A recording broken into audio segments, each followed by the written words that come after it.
지난 여름 운전자들을 불안하게 했던 BMW 화재 사건이 결국 판매량 급감으로 이어졌습니다. 지난달 수입차 판매량이 집계가 됐는데 BMW의 판매량이 반토막 났습니다.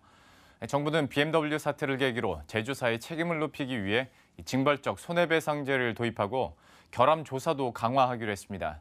권순우 기자와 함께 자세한 내용 알아보도록 하죠.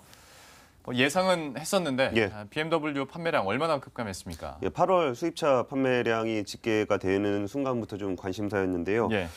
어저께 발표가 됐는데 BMW 판매량은 지난달에 2,400대로 전월보다 한 40% 정도 급감을 했습니다. 특히 가장 많은 화재가 발생했던 520D의 경우에는 7월까지 월 평균 한 1,000여 대 정도 팔리던 차였는데 107대로 80%나 급감을 하게 됐습니다. 예. 브랜드별로 보면은 여전히 메르세데스 벤츠가 1위를 차지했고 BMW는 2위를 차지하고 있습니다. 그럼 보면은 디젤 모델에서는 좀 판매가 줄었는데 예. 오히려 가솔린 모델이었던 520의 판매량이 한 46% 정도 늘었습니다. 그만큼 한국에서 BMW의 브랜드 파워가 강하다는 걸 좀 느낄 수가 있었습니다. 어떤 이런 사고 초기에는 BMW의 이미지, 브랜드 이미지가 많이 떨어졌었는데 이게 장기화되다 보니까 아무래도 외제차 전반으로 좀 이런 불신이 좀 퍼지는 느낌이 있더라고요. 그래서 또 궁금한 것이 다른 수입차 브랜드들은 판매량이 어떻게 나왔을까인데 좀 결과가 어떻습니까? 그러니까 수입차도 별 수 없구나 이런 인식들이 조금 있긴 있었잖아요. 예. 그리고 상대적으로 BMW 안 사면 벤츠를 사지 않겠느냐 그래가지고 벤츠 판매량도 좀 관심을 끌었었습니다. 근데 벤츠 판매량도 1위를 지키긴 했지만 36%나 급감하는 모습을 보였는데요. 근데 이것이 수입차 시장의 어떤 이미지 하락에 의한 것은 아닌 것으로 보입니다. 왜냐하면은 벤츠의 주력 모델이었던 C클래스 같은 경우에는 부분 변경을 앞두고 있고 E클래스 같은 경우도 연식 변경을 좀 앞두고 있거든요. 예. 그래가지고 이제 신차가 들어오기까지의 그동안 이제 재고가 소진되면서 재고 부족으로 인한 판매량 감소라는 분석이 지배적입니다. 오히려 반대로 BMW 판매 부진의 반사이익은 아우디와 폭스바겐이 본 것으로 보이는데요. 아우디의 판매량은 2,000대로 전월보다 47%나 늘어났습니다. 그리고 이제 A6 같은 경우는 1,000대를 넘게 팔게 됐는데 A6가 지금 수입차 중에서는 베스트셀링 모델로 올라섰습니다. 예. 폭스바겐 같은 경우도 1,820대로 11.9%가 늘었고 티구안 판매량이 한 22% 정도 증가를 하게 됐습니다. A6 같은 경우는 신차가 아님에도 불구하고 페이스리프트 모델임에도 불구하고 여기가 아우디 폭스바겐이 디젤 게이트 때문에 2월까지 판매를 전혀 못하고 있었거든요. 그 뒤늦게 판매에 나서다 보니까 좀 신차라는 이미지가 좀 있는 것 같습니다. 어쨌든 디젤 게이트로 최근 2년 정도를 판매를 못했던 아우디 폭스바겐이 7개월 만에 정상 궤도로 올라서는 모습을 보였습니다. 참 여기에 대해서 여러 가지 영향들이 있겠지만 BMW 그리고 전반적으로 벤츠 같은 경우에도 크게 늘진 않았었고 아우디에서 좀 반사이익을 가져갔다라고 얘기를 해줘. 시장 점유율 제가 설명을 안 드린 것 같아가지고 시장 점유율이 이제 BMW가 많이 하락하고 아우디가 올라오면서 시장 점유율에서 수입차 시장 내에서의 이제 순위 변동까지는 아니고 점유율이 좀 크게 변동하는 모습을 보였는데요. BMW의 점유율이 19.3%에서 12.4%로 7%포인트가 하락을 했습니다. 근데 반면에 아우디와 폭스바겐이 합쳐서 14.9에서 20.4%로 5.5%포인트가 상승을 했거든요. 이걸 보면은 BMW의 판매 부진이 고스란히 아우디 폭스바겐의 어떤 상승으로 이어지는 모습을 좀 볼 수 있었던 것 같습니다. 근데 BMW의 화재 원인 자체가 어떤 배기가스 규제 맞추려고 하다가 그렇게 된 거잖아요. 그런데 오히려 반사이익을 본 데가 배기가스 관련해서 훨씬 큰 사고를 전 세계적으로 쳤던 아우디 폭스바겐이라는 건 좀 아이러니한 장면입니다. 현재까지도 아우디의 루퍼트 슈타들러 CEO 같은 경우는 독일 검찰에 체포가 되어 가지고 조사를 받고 있는 상황입니다. 그리고 또 나머지 독일차 브랜드 5개들도 요소수 조작으로 지금 조사를 받고 있는 상황이거든요. 그래서 환경 규제가 소비자들한테 인식을 미치는 영향력이 생각보다 크지 않은 것 같은 느낌도 좀 받고 있습니다. 아우디는 할인도 많이 하지 않았나요? 물 들어왔을 때 노져야 된다고. 오히려 아우디 같은 경우는 두 가지 차종이 좀 인기를 끌었는데 A6도 좀 인기를 끌었고 A3는 지난 달에 대란이라고 일으킬 정도로 어마어마한 할인을 하려고 했었잖아요.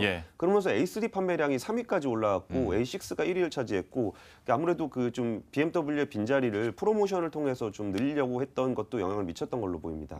하다 보니까 이제 점유율도 크게 높아진 걸 우리가 확인을 할 수가 있었는데요. BMW 사태가 터졌을 때 또 일각에서는 이런 얘기도 있었어요. 국내 자동차 업체들이 좀 반사이익을 가져갈 수 있지 않을까. 근데 개인적으로 외제차 타던 사람이 여기에 문제가 있다고 국산차로 넘어올까라는 저는 생각을 했었는데 국산차는 좀 상황이 어땠습니까? 그 인식을 잘하신 것 같습니다. 뭐 다 그러겠죠. 예, 안타깝지만 그 BMW가 약간 프리미엄 브랜드잖아요. 그럼 이제 국산차에서 프리미엄 브랜드로 여기를 받아줄 수 있는 데가 어디가 있을까 생각해 보면은 뭐 현대차의 제네시스 브랜드 정도가 되지 않을까 싶었는데 오히려 제네시스 브랜드는 한 자릿수긴 하지만 소폭 하락하는 모습을 보였고요. 수입차 전체 판매량은 6.4% 감소하긴 했습니다. 그 감소폭이 한 1,300여 대 정도가 되는데 오히려 벤츠가 재고 부진으로 좀 판매를 아예 거의 못했던 벤츠가 이제 판매량이 줄어든 게 한 1,600대 정도 됩니다. 그러니까 벤츠 판매량 줄어든 정도 수준에서 수입차 판매가 줄었다는 거는 오히려 좀 수입차 판매가 더 늘었다라고 볼 수도 있을 것 같은데 국내 같은 경우는 오히려 신차 등록 대수가 한 14만여 대로 전년 동기 대비해서 한 12.4% 감소했습니다. 근데 지난달 아시는 분은 아시겠지만 그 개소세 인하로 인해서 좀 판매가 좀 많이 늘지 않겠냐라는 그 기대가 좀 있었는데 오히려 개소세 인하의 효과가 생각보다 크지 않았다는 거를 좀 느끼면서 한국 자동차 산업이 좀 이렇게 많이 좋지 않구나라는 거를 좀 느낄 수 있었습니다. 이렇게 판매량이 나와서 저희가 뭐 정리를 해드리고 그리고 어떤 좀 소비 심리의 변화가 있었는지도 체크를 해드렸는데요. 그 BMW 사태가 커지면서 정부에서도 보완 대책을 계속 내놓았고 여기에 대해서도 좀 소식들이 업데이트되고 있는데 현재까지 나온 대책들은 어떤 것들이 있습니까?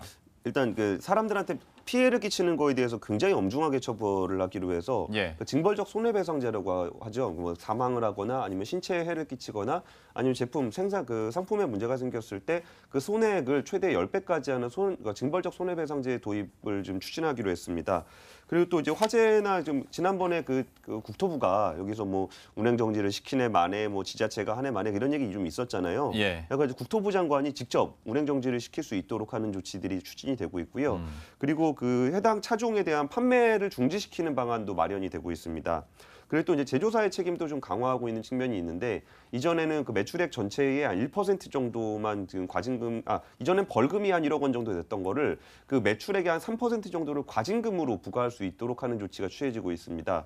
그 지난해 BMW 코리아의 매출액은 한 3조 원 정도 되는데 만약에 매출액의 1%를 과징금으로 맞게 되면은 한 1,000억 원 정도의 과징금을 부과할 수 있도록 되는 겁니다.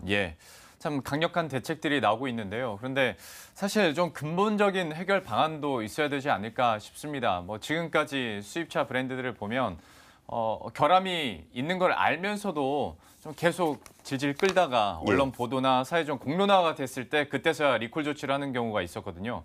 사실 결함은 있을 수는 있는 거잖아요. 근데 거기에 대한 조치가 너무 늦는다는 건데 여기에 대한 보완사항은 뭐가 있습니까? 그러니까 뭐 일부러 그랬다라고 말하진 않지만 이게 분명히 인지는 했을 걸로 생각되는 근거들이 있는데 보통은 이게 결함이 확인되고 난 이후에야 보통 움직이게 되잖아요. BMW 같은 경우도 한 2015년부터 배기가스 부품에 문제가 있다는 걸 어느 정도 인식을 했는데 지금 불이 엄청나게 발생한 이후에 와서야 이제 결함 사실을 인정한 측면이 있습니다. 그래서 국내에서도 근데 우리나라 국내에서도 좀 문제가 좀 있는 게 환경부 같은 경우는 2015년 이후에 세 차례에 걸쳐서 배기가스 부품에 대한 결함에 리콜을 했습니다. 근데 환경부가 이제 배기가스 부품에 문제가 있구나라는 걸 확인을 했는데 그럼 그 이후에 어떤 조치가 취해질 때는 정말 환경적인 측면에서만 조치를 하게 된 거예요. 이게 배기가스 배출에 대한 것만 한 거죠. 그리고 이제 안전에 관한 거는 국토부 소관이니까 환경부에서는 이제 관여하지 않는 모습을 보였던 겁니다.